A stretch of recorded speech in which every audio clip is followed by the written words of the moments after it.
Hello there again, Jong Balbuesa. Ito po from Pangasinan.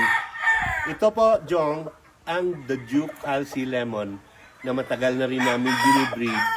Pareho din ng Duke Halsey Lemon. Ito, Duke Halsey Hatch Gray pala, Jong, sorry. Duke Halsey Hatch Gray. The green leg, they always come straight comb and green or blue-legged. Ito ang tama-tama lang, Jong, yung katawan. You requested a football-shaped body. I think he qualifies. He's only about 8 months old now, and his leg band number is 420. Yan, Jong, oh. Tingnan mo yung mata niya, oh. Super red eyes, and it's bulging out. It doesn't sink in.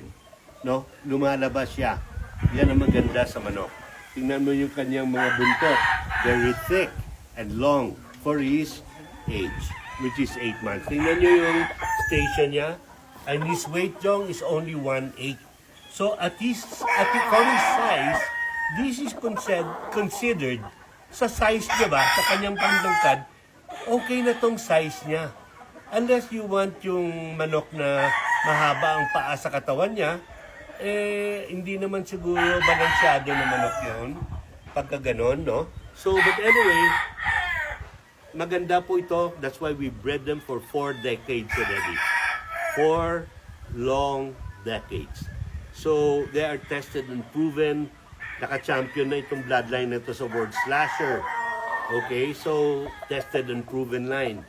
Ang leg band number again, Jong, is 420. Okay, Jong? I already did what you requested. And sorry for the delay. Okay? So, ingat po kayo and have a blessed Sunday, Jong.